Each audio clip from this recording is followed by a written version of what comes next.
This fall, get back in the game with Everplay Sports and Social League, Columbia's home for fun, fitness, and friends. We've got leagues firing up all over town starting September 7th. Mushball softball at T.S. Martin Park, pickleball at Casey Pickleball Complex, turf soccer at Recreation Arena, indoor volleyball at Tri-City Leisure Center, bowling at Lucky Strikes, sand volleyball at Pollywogs, soccer at B Avenue and Bray Park, cornhole at Jay's Corner, hardball softball at Pacific Park, and kickball at M Avenue and B Avenue, including our same team pitch option. Kick it all off at the fall kickoff party, Thursday, September 4th from 6 to 8 p.m. at Jay's Corner. We're giving away a ton of random raffles, and it's the perfect chance to meet your teammates before the season starts. Register by August 21st to dodge the late fees and score some limited edition fall league shirts. Hit everplaysocial.com to lock in your spot. Everplay Sports and Social. Play hard.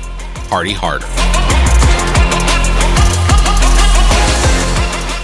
Get ready, Columbia. Soda City Comic Con 2025 is turning up the heat this summer. It all goes down August 23rd and 24th at the Columbia Metropolitan Convention Center, and the guest lineup is already packed with fan favorites. Let's start with Katie Sackhoff. Yeah, Starbuck from Battlestar Galactica and Bo-Katan Kryze from The Mandalorian and Clone Wars. She's a sci-fi icon and one of the coolest people to ever wield a blaster. Then there's John Heater, the man, the myth, the Napoleon Dynamite. From Blades of Glory to Surf's Up and everything awkwardly hilarious in between, he's bringing the signature charm to Soda City. And rounding it out, we've got Kaitlyn Robrock, the incredible voice of Minnie Mouse in Mickey Mouse Funhouse, Minnie's Bowtie Tunes, and many more. She's also voiced characters in Agrisuko, Amphibia, and Mr. Pickles, a true animation powerhouse. They'll all be there, signing autographs, taking selfies, and meeting fans all weekend long. And this is just the beginning. Even more celebrity guests are being announced, so keep checking SodaCityComicCon.com for the latest updates, guest lists, ticket info, and VIP perks. Make your summer unforgettable. Grab those tickets and come celebrate all things pop culture at Soda City Comic Con. Hey everybody, Barrett from the All About Nothing podcast. Look, one of the things we love to do is shout out small businesses doing cool things, and ZJZ Designs is one of them.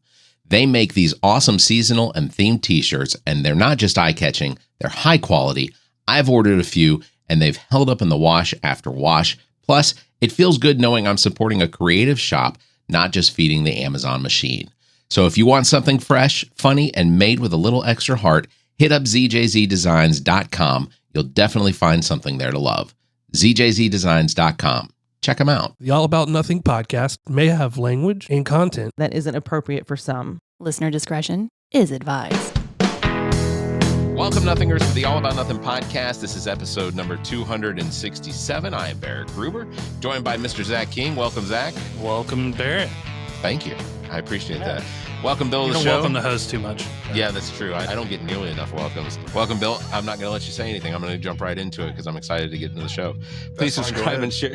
Please share the show. It's how we get new listeners. Also, please consider supporting the show financially by visiting theallaboutnothing.com and becoming an official member, proudly calling yourself a true nothinger. We'll have more details on that at the end of the show. If you can't do that, please give us a 5-star review, a like, and follow us across social media.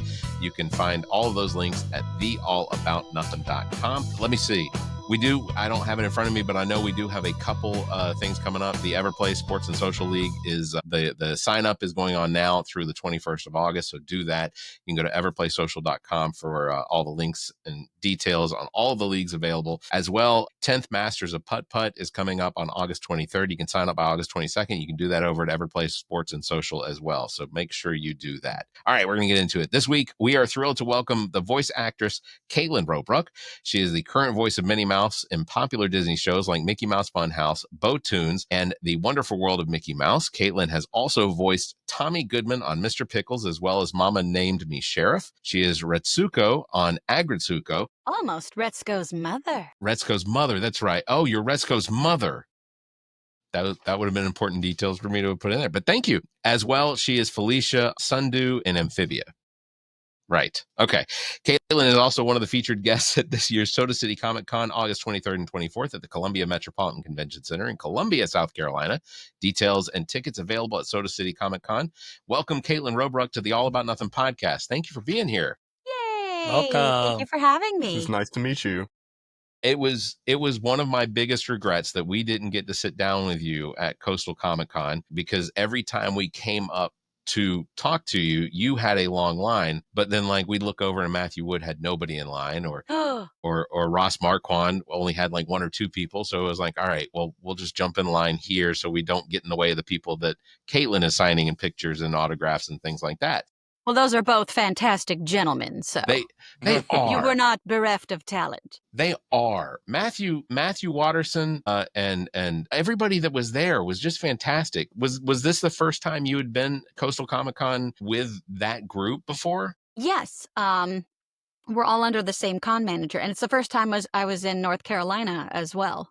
Okay. That was the first time you've ever been in North Carolina. Yes. You couldn't have picked a better city, though. Like, Yeah. Wilmington's very Oh, nice. it's beautiful.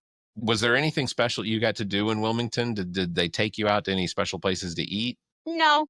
Did you happen to notice that everywhere in Wilmington costs like $30 to park for an hour? I did notice that. Yeah. Crazy, right? My feet are just as good as a car's feet. Yeah. I'm surprised they can get parking tickets for just standing somewhere. They're listen. Well, that's called $5 loitering, and it's often frowned upon in most places. Exactly. That's right. So I'm in line, sir. Yeah. you are the current voice of Minnie Mouse across everything that Disney does with Minnie Mouse. Is that right? Correct. Yeah. And you have been Minnie Mouse since 2019 after taking Russie Taylor's position. She had passed away, but she was Minnie Mouse for 33 years. Mm-hmm. She had done it 32 or 33 years, and her husband, Wayne Allwine, who performed Mickey Mouse, he had also done it for about 32, 33 years before his passing. They passed about 10 years apart. Wow. That's amazing. But that isn't where you got started with Disney. No. You were one of the people like in the town square at Disneyland?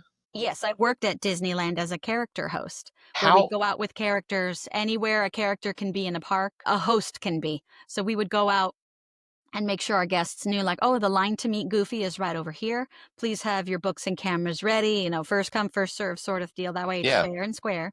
And I could help out with the photos or translate character language if they're asking our guests a question like, oh, you have a birthday button. How old are you? Or what are you celebrating today? Or I really like the picture you drew. So we're able to help bridge that gap without taking over, of course, because the character is the star. I gotta believe that Zach and Bill are in the same boat, but I know so many people that working for Disney, or because I worked for ABC Disney. I worked in ABC Disney radio and television in Atlanta for 7-8 years, and the perks of working for Disney were really nice. Every year for our birthday, we'd get tickets to Disney World or Disneyland. Every year on our anniversary, we'd get tickets to Disney World or Disneyland. Actually, everything came out to tickets at Disney World, but there was a time where we could actually sell those to people or give them. Okay, we could give them to people. Yes, you can donate comp tickets for Yeah. fundraising. Yeah. Or, my extended family's coming out. There's 4 of them, but I'm only able to sign in 3 to the park. I can use a comp ticket to be that 4th. Yeah. And it's a park hopper. It does have our names on it, though. Yes, that's correct. So, heaven forbid something terrible happens. And they go, well, let me see your ticket. Wait, this is a cast member. Yeah. So you just have to be respectful and careful.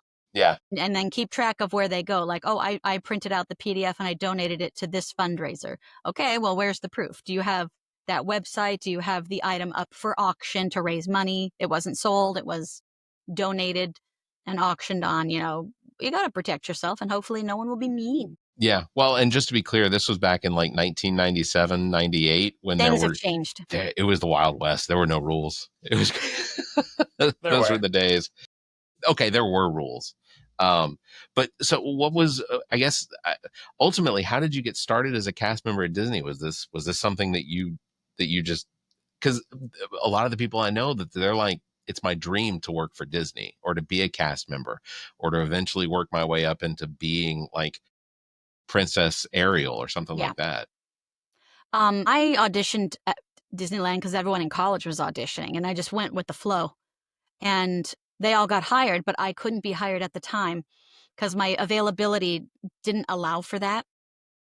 Because that was my first year of college at the time. And I was, we were busy working on shows, or like we had to have certain classes done for our degree. And I wasn't available except for Sundays.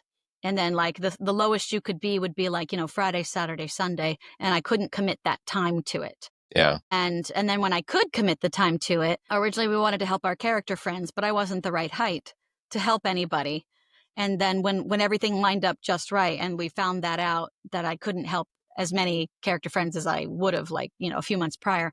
They said, hop over to this audition room. They're in the middle of auditions for character hosting. So I hopped over there and passed the test, and I got hired that way. That's cool. Yeah. That's still really cool. I think one of the other things that that I found really interesting is, and I didn't. So for me, and don't take offense to this, because I have a difficult time watching cartoons or watching television almost at all. For some reason, my eyes are constantly glued on the news. But Mr. Pickles, that is a much more mature show. Adult Swim, yes. Yeah. How is it for you going back and then, when Mr. Pickles was on, but going back and forth between those character voices? They didn't really line up at the same time. Okay. Because Mr. Pickles, over the years, as it transformed and evolved to become Mama Named Me Sheriff. So Tommy went from a lead role to kind of a secondary role and then a tertiary role as needed. And that's just kind of the natural progression when you switch the focus of your show. And then we were on hiatus, extended hiatus, which is a fancy word for, I think, canceled, because unfortunately one of the stars of the show was photographed and videotaped at the insurrections. It was just easier to kind of can it rather than replace it.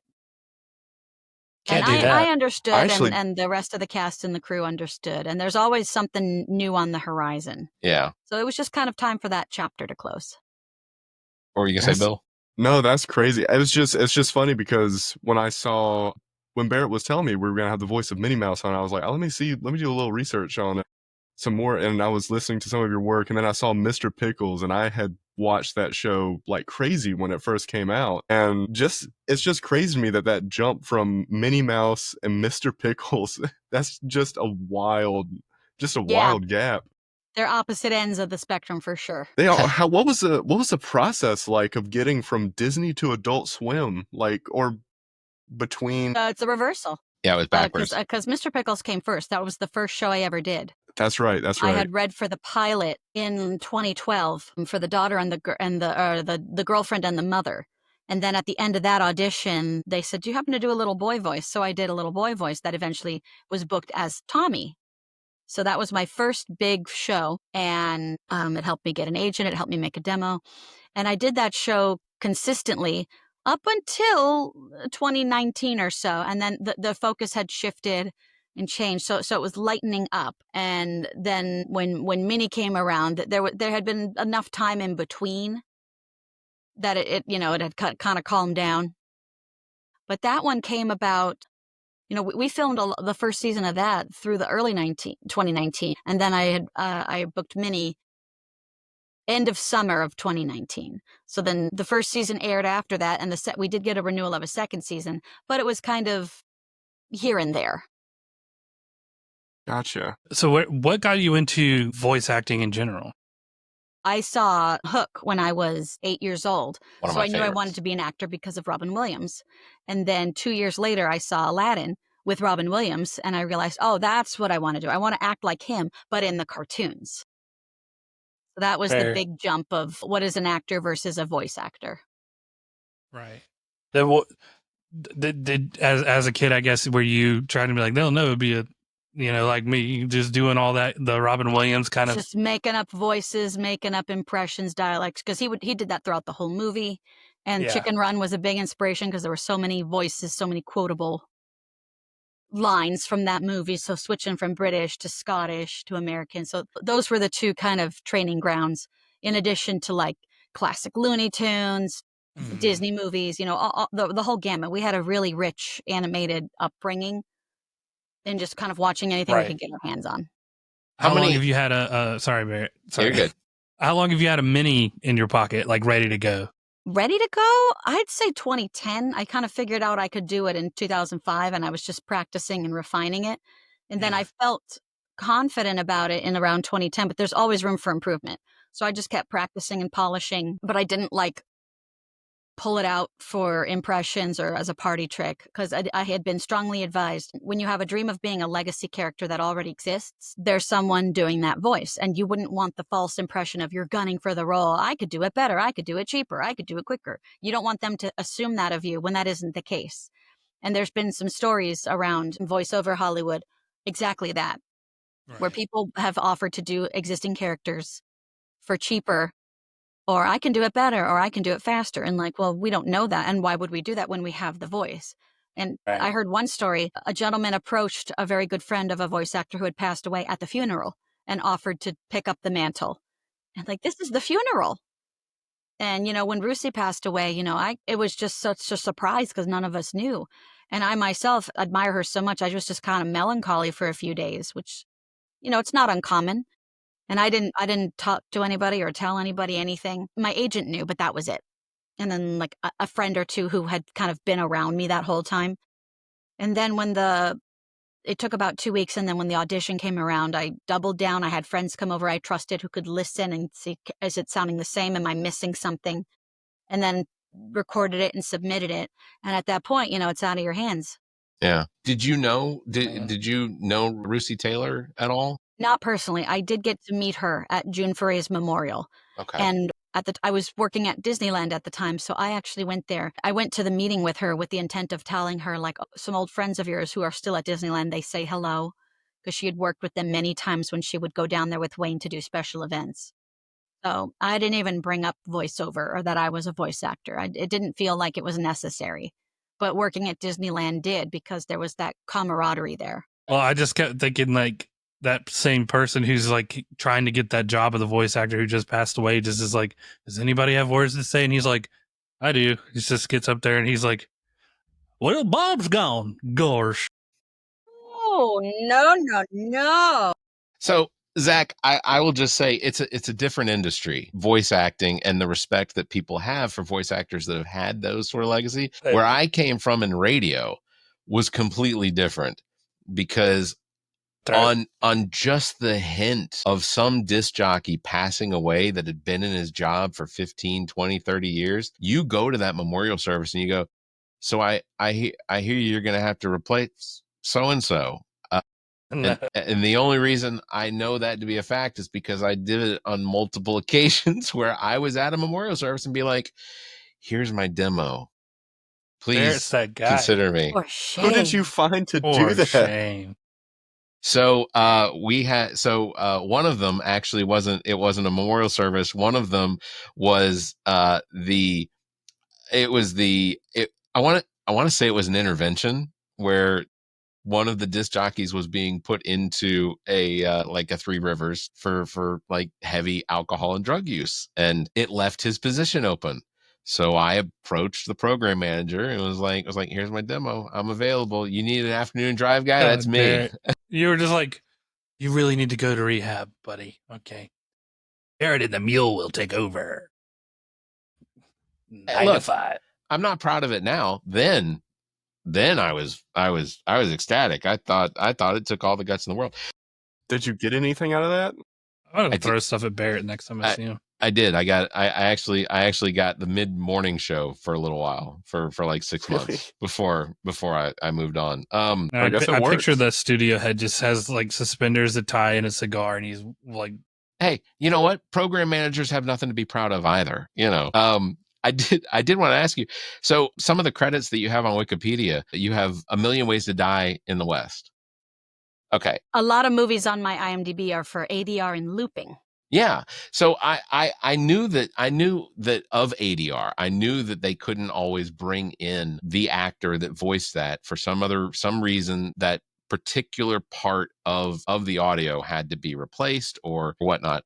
So, and that they have you specifically in mind because you have a credit of being able to potentially impersonate someone, or how does that work? Usually things like that, if it's dialogue replacement, like for airplanes or cable TV, they'll do auditions for the actors who have foul language in the movie and see who can replace them just to fill in those lines. For like A Million Ways to Die in the West, if I recall correctly, it's Sarah Silverman's character. No. She's telling somebody to go with her and let's go sit in the shade and insert naughty word. Yeah. And so I just went in and did my best impression where we could switch it to make out instead. Okay. And I think I just was lucky where I was the first one of the day and it clicked and like, we're good. Let's just do that. And since it was just the audition, like, it's actually fine. We could just slide it right into the picture. And then they let all the other ladies who were waiting go home. And I felt bad because, like, how bad would I feel if I drove all the way and I was ready for my chance to be heard? And like, oh, they picked the first girl, 2 hours ago. Yeah. Did you work with or did you get to meet anybody notable for that particular Nope. movie? No. Okay. No, because it was literally just for that one line. Yeah. And since Wow. we do it to picture for the audition, but they just signed off right then and there. And since it was already recorded for one line, they just used the audition line in the final product. So Wow. they gave Wow. me a credit for it, but it's just one itty bitty little line. Whereas like The Boss, I replaced Melissa McCarthy's dialogue for the naughty words throughout the whole Gotcha. thing. Okay. And then Wow. in other movies like Fantastic Four that just came out, we'll do ADR and looping for that, which is often just background. Like the crowds are screaming, so let's bring professional screamers in. We need fake alien dialogue to drown out the Silver Surfer's, agenda. So little things like that where we go in to record that sort of thing. Wow. Does the recording take place? I know certain things you have to go there and audition, but like when you're doing Minnie Mouse, are you at home with your setup, or do you go somewhere and do you interact with like the voice actor who does Mickey now and things like It depends. Usually we don't record Ensemble anymore these days. It would be amazing if we could. It's so valuable and it's so good for the show. But usually with my other voice actors, I see them as one of us is coming or going in the studio, if it even ends exactly on time. So plenty of times I've come in where Brett is finishing up. So I'll sneak in and kind of watch him work. Or I'm finishing up and he's there ready for his time. So that's how it mostly lines up. You're also credited with doing a number of additional voices for like Frozen 2. If we were to watch Frozen 2, who would we be listening for in Frozen 2? Or are you allowed to credit yourself for them? We can credit ourselves as the additional voices. Okay. Or the ADR loop group, because that's like Fantastic Four. It's the same where the background exclamations and worried concern of the villagers in Arendelle, or any gathering excitement of trolls, or if there's multiple spirits talking from the ice. Okay. It's little things like that. Like I'd have to sit down and watch it and try to like listen and pinpoint. Okay. Do I remember what I did, and is that me versus the 6 other women in the group? Like if we all auditioned for it. So I Yeah. looked on a movie recently, and there was a little monologue they need done for a PA system. And so they had all the ladies in the room read the monologue. And then we'll find out when the movie comes out. Okay, well, who did they pick? wow. Yeah. But it's you either know or you don't. That makes it difficult to kind of have a resume if Not necessarily. Like showing how many movies you're on for ADR and looping, that's definitely resume enough. okay. Because they can look up, okay, well, who is the loop group leader? Okay, it's a vetted and professional person. And they could reach out and say, hey, we saw that you looped on this movie and you had this actress in your group. Was there anything problematic about them where I shouldn't hire them? Or was there anything really exceptional I should know? But usually these loop groups, like, they don't pick non-exceptional people. Like, we want the best of the best, so you don't have anything to worry about Yeah. when you're recording. Your agent pretty much stands as your resume, I assume. The agent, yeah, even though IMDb is not a technically legit resume website, it's pretty thorough. Yeah. And it is easier for everyone to access. Yeah. That's Yeah, anyone who was interested in working with me, they could reach out to the loop group leaders of movies I've worked. They can reach out to my agent. If they recognize shows that are vocal directed by certain people, they could reach out to those certain people and say, hey, I want to bring Kaitlyn in for this project. She did something similar to what we're looking for on your show. Was she difficult? Was she funny? Was she on time? Was she respectful? Reputations get around and people talk. You don't want someone to go through what you've been through if it was a bad experience. Yeah, absolutely. Absolutely. I can imagine your work schedule must be pretty all over the place, would it not? It's all over. Yeah. Well, Man. It's all over. And if there's something that is not singing and it's less than 30 minutes of work, I ask to record here in my booth. It saves me, a 2-hour drive to LA and a 2-hour drive back. But if it's Yeah. like, hey, we need you for 3 hours, I'm going to go up there. yeah. So That's where you wild. live in California, you're looking at a 2-hour drive. It kind of depends. If I left at 11 a.m., it's like a 50-minute drive. Okay.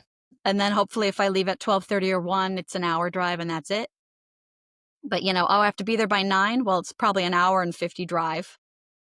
And then if it's like, what time is it? It's 4:00. All right. How long is the drive back? 2.5 hours, especially on a Friday. Yeah. Especially on a holiday weekend. And you're talking to 3 South Carolinians, and we have no idea the traffic that you have to deal with on a day-to-day basis. Yeah.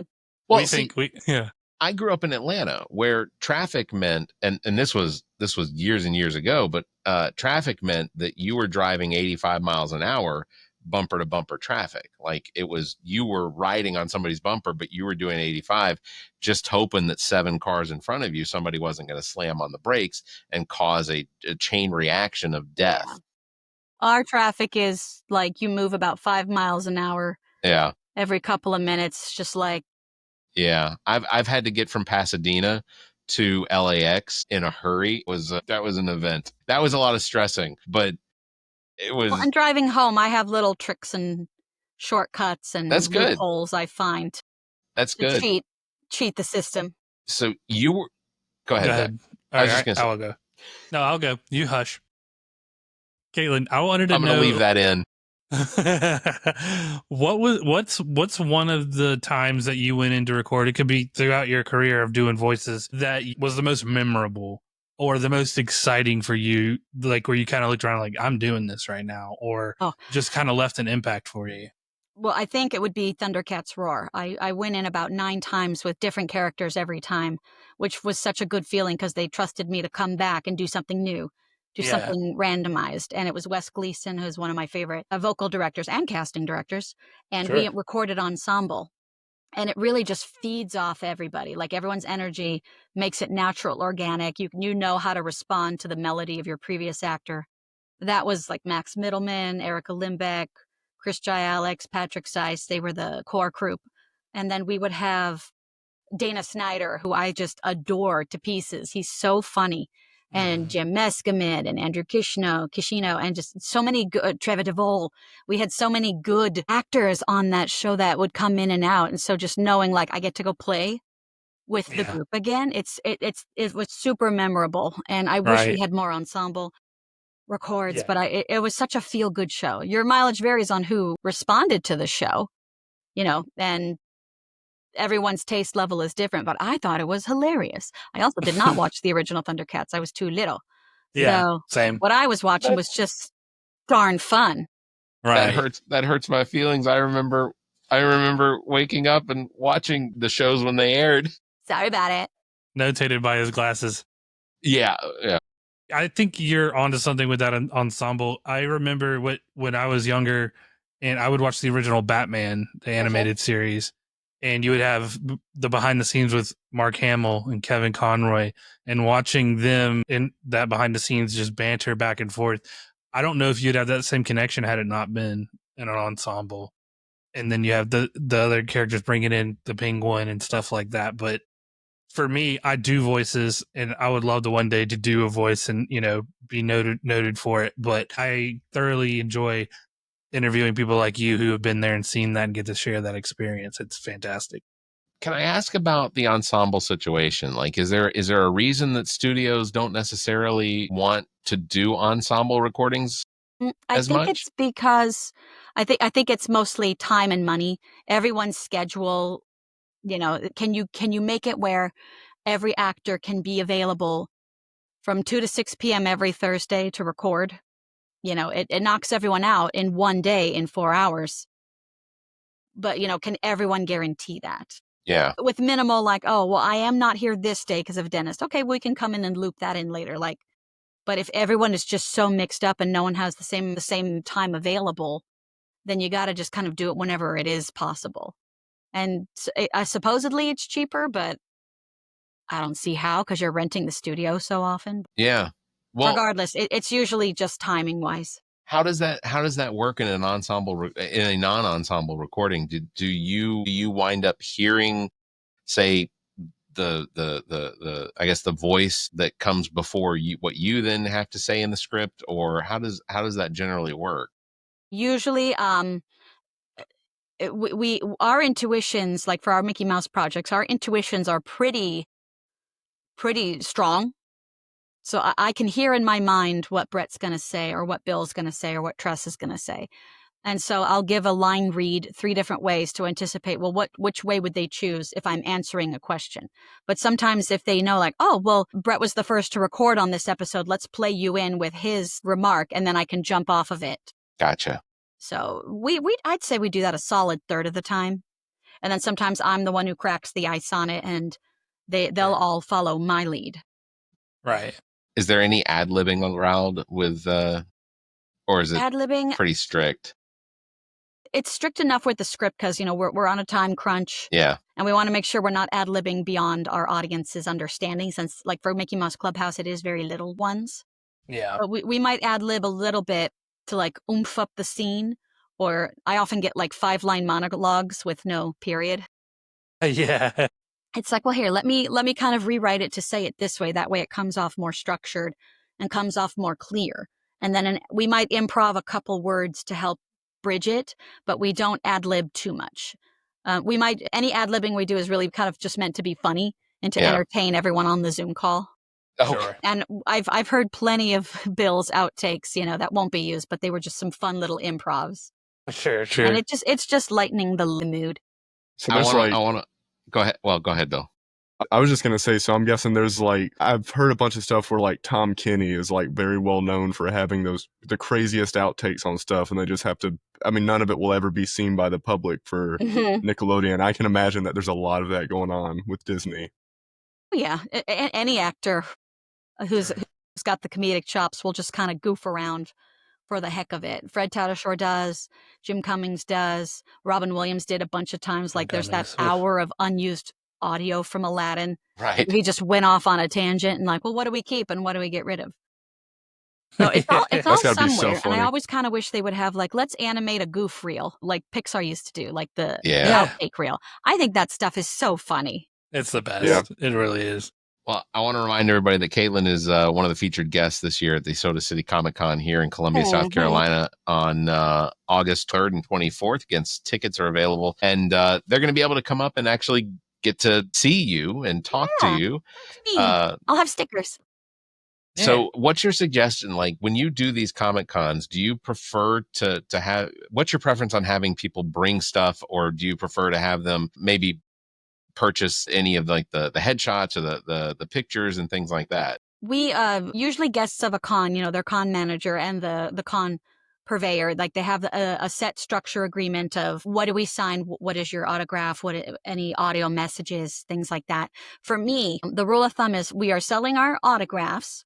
So it's the name itself. It does not necessarily matter what is being purchased. So I certainly do have prints for sale, or to be given with the autograph, I should say. So, because technically I'm not selling those prints. I'm selling the autograph that goes on it. That's just a method of a pretty picture that could house the autograph. And I always print extras of classic Minnie. That way, if someone just wanted to say hi, they can't afford an autographed photo, but the little one has, they don't understand. That's why I bring stickers for them. Or if they do buy an autograph to put on the child's wall, sometimes the child won't understand. Well, why can't I have that? Yes. Why are you keeping it away? So I'll have a second print that I don't autograph, but that way I can give it to the child for free and they have something for their hands. And one little girl was real smart. She noticed that the picture I gave her, it was the same as the one I had autographed for her parents, but it didn't have the blue stuff on it. So it wasn't the same. So I just drew a bunch of blue hearts on it. And that made her happy because she couldn't read. So you can't to her, get them past it's the exactly kids. the same. Yeah. And so if guests had things they wanted me to sign, it would be that same price, but I would sign their item and I would take very great care to make sure it is a good autograph. It's visible. It's nice with a quote and, all the nice fancy stuff. Sometimes they'll bring tiny little Lorcana cards. And so I'll sign it, but it's so small and I hope it's not, too bad. Yeah. Well, for what it's worth, Kaitlyn, you were the very first person that I've ever gotten an autograph from at a con. Yeah. Yeah. And you did a video for us as well, and it made my daughter's day. She was just like, what? What? Yeah. Minnie Mouse? Oh, I love hearing that. How is that voice coming out of her and not Minnie Mouse? Is that something you had to explain to her, Zach? So I let her hear it first. Okay. And then see it. And she understands it. Even when I brought her up here to meet you real quick again, I explained it and she goes, she didn't care. She was like, this is fantastic. As soon as you do the voice, she's just like. And how old is she? She's 4. Yeah, 4 and 5, that's when they kind of start understanding, like, if someone's doing a silly voice, like, and they certainly understand, like, what the phone is and what a voicemail is, like if mom or dad calls. So a voicemail from a character friend, that's much easier to understand than a video. Yeah. If it's the person doing the voice, they'll just see, like, well, that's not that. That's just Yeah. some person. But if it's a faceless audio, that magic is still there because they know what that is. Or I'll hold up a plush or a picture just to preserve the magic for little ones. Mm-hmm. That way they don't just see some lady doing it. Well, Right. how long have you been doing the comic or the con tour? A couple of years now. I wanted to just do a couple of years to get my feet wet. And it's very fun. It's really nice to travel and just get outside the state. But I'm definitely looking forward to more cons this year and next year and beyond. Just now that things in my personal life have settled down immensely from where they were during the pandemic, where I now have that freedom. Yeah, Nice. because you were born and raised in San Diego, which, for the record, is absolutely one of the most perfect places on the planet when It's it comes to gorgeous. like weather and everything. Because like almost year round, it's like between 85 and 75 degrees, like almost year round. There are no earthquakes as far as people. Reaching down there, very few. Yeah, but the only thing that you Tsunamis, ever. though, Yeah. Well, were you swept up in any of the tsunami warnings? Did you have friends or anybody that talked about the tsunami warnings from last night? not on this side. I have heard about it over in Yeah. Hawaii, so I hope things are okay. Yeah. Yeah. I think that for the most part, the warning system really worked out very well, and that by the time I think that it reached Hawaii, that it was a lot of it was. I think they said it may have gone up like 6 inches to 12 inches, something like that, but it wasn't devastating. The beach impact was marginal.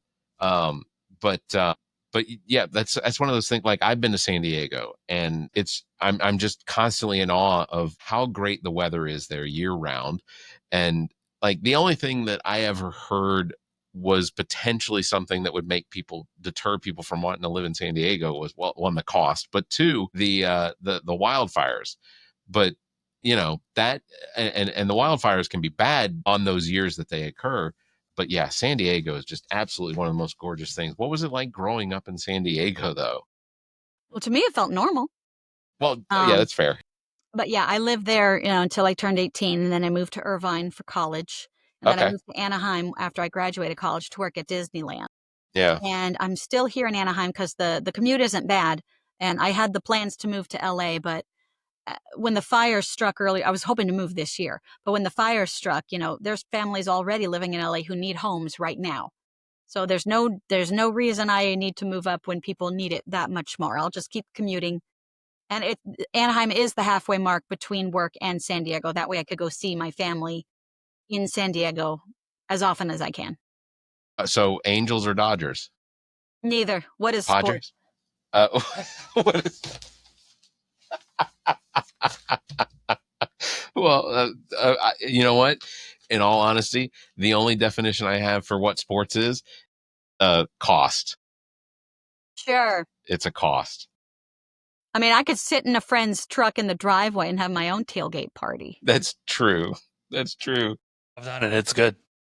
What are you looking forward to Columbia? As far as do you have any questions about Columbia that maybe we could answer for you? I did have a question about Soda City Comic Con, yes. Okay. How much soda is there, and will I have access to it?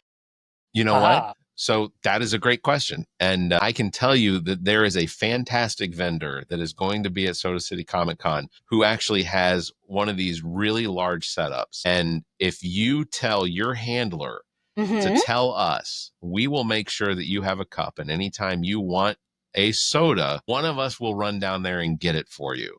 We'll take care of that. Okay. I'll also make sure that Brock pays for that. But we'll get that. Do you want to know the letdown of why it's called Soda City Comic Con? Oh, you may as well tell me now. The abbreviation for Columbia is COLA. And people just called it soda. Well, it's also so the soda part also comes from the fact that PepsiCo is one of the major, for a long time, was one of the major employers here in Columbia, South Carolina. We have a bottle. I don't think it was a bottling plant. I think it was a actual. I'm originally from Atlanta, so Coca-Cola is what we were always. If you saw Caffeine-free diet Pepsi, vanilla Coke with light ice. That's me. yeah, yeah. So, but it was everything. You call everything Coke. You want a Coke? You want a Diet Coke? You Yeah, Coke. it was the standard for everything. Yeah. Or a but- pop, Well, here in the as my South cousins would especially. call it. Yeah. So PepsiCo still has a manufacturing plant here in Columbia. So any sporting events you go to, they're always selling Pepsi. Pepsi just sort of has its grip on Columbia, South Carolina. So to have PepsiCo here and then for it to be Cola is the shortened version of Columbia, it just kind of made it natural. So a few years ago, What did I say? the same thing. But eloquent and with volume. So with Soda City came about a while ago, but one of the things that they've begun to do, Columbia has really grabbed onto that Soda City title. So every Saturday there is what they call Soda City Market on Main Street in Columbia, where they basically shut down the street every Saturday and allow vendors to come in and use space to sell everything from locally sourced vegetables and fruits and things like that. They have wine. What's the word I'm trying to think of? Wineries that will come and sell. People come down there with the artwork. They'll have musicians that will stand in the center and open their guitar case and play and sing and things like that. And it happens every single Saturday. Yeah. So if I know that Comic Con on Saturday starts at 10 a.m. Mm-hmm. But if it's some way that you could ever get here when you're not working and experience the Soda City Market, it's a lot of fun, and the people that run it are really good people. They've really built that into something that's pretty amazing. I like that. I'll put a pin in that. Have you ever had mustard barbecue before? No, I'm not a huge mustard fan, but if this is like prepared a certain way, I'm always willing to give it a try. Yeah. So You're Very going to much find is. mustard and vinegar here. Mustard being yeah. a number one in Columbia. there is also a restaurant near where they're probably putting you up called the Blue Marlin. That is Blue Marlin. one of the I guess I want to say it's probably one of the restaurants that everyone is told to go and try when they come. We also have Polly's Front Porch, which I don't endorse specifically because the guy that owns it, but it is been on diners, drive-ins, and dives with Guy Ferrari, right? Am I saying that right? Fieri. Whatever. Fieri. I'll tell you my number one. And Roger Clark took me up on this, and he said he loved it. Backstreet's Grill. It's very good, and they have a Cuban that is to die for. Yeah. Okay. Columbia has some really good food, and it's when you come, that's probably one of the things that you want to make sure that you try and insist that Brock take care of. Okay. The Black Rooster is used to be a French restaurant. They recently switched over to doing Italian. But it's one of the best restaurants you could possibly eat at. And then right across the street is a place called Dee's Wings that has made wings for like 100 years, or probably not that long. But I also it's I really also good. recommend Market on Main. Market on Main is probably one of my favorite restaurants in Columbia. Yeah. I love food, so you're singing my language. But You're going to see a lot of this guy behind me everywhere with garnet and black chickens strewn everywhere. Well, he's got a nice smile. Yes, he will not leave my room. I don't. It is the start of football season. It's there's some contention with who to root for, but when you're in Columbia, it's sort of a thing. You gotta root for the Gamecocks. So, really, really appreciate you being on, Kaitlyn. Before we let you go, we're going to give you a choice. So with our guests, we either ask them 7 questions that we ask all of our guests, or we've started a new thing that I'm trying to get going called controversial opinions, where the 3 of us give you a controversial opinion that you have to agree with. You have to say which one you agree with or potentially agree with. Let's do that one. Give me a challenge. All right. Zach, you got one you want to go first? Yeah, I can do it. There is no Epstein list in the dumbest way possible. Okay, That's and what's pretty yours, good. Barrett? All right. And I wrote this down a while ago. So giving 2 weeks notice to a company or corporation that is antiquated. I believe giving 2 weeks notice is antiquated and outdated. Okay, and Bill? I think that hand dryers in bathrooms are a scam.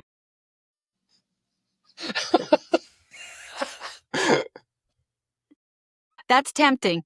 That is tempting, but I'm going to have to go with Barrett because if you give them 2 weeks notice, a lot can happen in 2 weeks. And what if they suddenly were like, hey, we actually found this. You're going to be fired with nothing. Or, well, we have your payout, but something happened, a complete glitch happened 3 days ago, and now you don't get your payout. You don't know what could happen if you give them the notification that you're leaving. That especially is a when fact. it's usually meant to be like a bartering tool to get better pay. So if you have a new job and you're not coming back, just say, hey, man, I quit. Bye.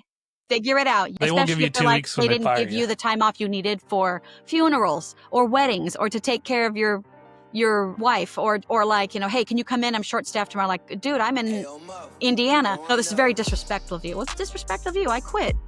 Yeah. Quit. Fair. Push it through. No 2 week notice so you can replace me. No. You've made me suffer, so you suffer. I feel justified. And to all the people that have told me that I should still give 2 weeks notice when I leave my job, Kaitlyn said it. If she had said it as Minnie Mouse, that would have even been better. But if I'm not you care about the job and the people and you want the job to succeed, you can discuss it with them because you could always say, you know what, scratch the 2 weeks, I'm quitting today. But it's meant to help the employer find someone to replace you. That is but right. Have they helped you before? Is it a friend of yours or someone who has actually supported you as an employer and you don't want them to hurt beyond that? Sometimes those are rare. I have said so it your over mileage and may over. vary, but they're not your family and they're not your friends unless you started up with your friends. They are a business. That's and you have to decide what is more important in your life, this business or moments you cannot get back. Never take business personal. I have said it over and over to people that the only loyalty that company has to you is the paycheck that they give you, and they can cut that off whenever they want. Or they could find a reason why it didn't process, or you're going to get paid less. You are expendable, and you're a drop in the bucket. But to your daughter's first dance recital, you're not expendable. It's essential that you're there. Your father's getting on in years, and this might be the last time you get to speak to him. That has to come first. I don't see why companies don't understand that people are people. Would you not yourself want those things if you had a boss? Whenever you did have a boss before you became CEO? Yeah. Some people have to learn the hard way. And I'll just say this, ironically, reverse of what you said, I'm always hoping the last time I talk to my father is the last time I talk to my father. Not me. I miss my dad. Thanks, Barrett. You don't want to be Robin Williams at the beginning of Hook because your job sucks that hard. Exactly. That's exactly right. Kaitlyn, again, thank you very much. I want to remind everybody that Kaitlyn is one of the featured guests at the Soda City Comic Con this year, August 23rd and 24th at the Columbia Metropolitan Convention Center. Tickets are available at sodacitycomiccon.com. Kaitlyn, the room that they have for you all is very, very nice. And it is directly adjacent. There's very little walk to where you'll be doing panels. That's where you'll be doing the panels. But we will be there, and we are going to wind up pulling you aside at some point to sit down with you and get to chat about your experience with the Soda City Comic Con. We can talk a little about Coastal Comic Con if you'd like in the experience, and you can talk as much crap about Brock as you like. Yeah, because we'll make him watch. It's every young girl's dream. I will make him put it on YouTube. So, listen, Kaitlyn, thank you very much for being on the show. Thank you so much. Zach, Bill, thanks for being here as well. I'm going to go ahead and wrap up the show. That's going to do it for episode number 260. What did I say? 7? Thank you very much, everybody, for listening. Links to all of our past episodes, podcast platforms, merchandise, and social media are available on our webpage, theallaboutnothing.com. And if you think our financial model of giving away free content and entertainment is silly and you're in the giving mood, why not become an official Nothinger and support the show? Members get early access to this episode as well as exclusive content. Visitors can visit members.theallaboutnothing.com, or you can find a link on our webpage. You can also give us us a one-time donation through the same link. If you'd like to be a part of the show, you can call and leave us a message, 803-672-0533. You can email the show at theallaboutnothing.com. You can also join our Discord server, links found on our webpage. Thank you very much for everyone for listening. You all stay safe, be kind, and keep your hands to yourself. The All About Nothing podcast is a product of Big Media and produced and engineered by me, Barrett Gruber. Thanks to Cake for our intro music, Sick of You. You can follow Everything Cake the band at cakemusic.com. Thanks to Muff the producer for our outro music. You can follow Muff on Instagram at Muff the producer. You can follow me across social media by visiting Linktree/Barrett Gruber, and you can follow Zach King on Linktree/AAN Zach. Want to support the show? Visit our webpage, theallaboutnothing.com, and become a member. There are several tiers available that give you early access to episodes as well as exclusive content. To find links to our social media, podcast platforms, and merchandise to support the show, as well as past episodes, visit theallaboutnothing.com. If you'd like to be a part of the show, you can email the show at theallaboutnothing.com, or you can call our number and leave a message. Dial 803-672-0533. If the time between these episodes is more than you can handle, check out our sister shows. What the Pod Was That with Carrie, Zach, and myself. Welcome to Wonderland with Ami. Politically Speaking with Erica, Kirsten, and Emily. And Black, White, and Blue in the South with Dr. Jameel Brooks and Bill Kimmler. Please subscribe and share this show. If you're on YouTube, please subscribe and punch that notification bell. Thank you for listening, and hear us next week.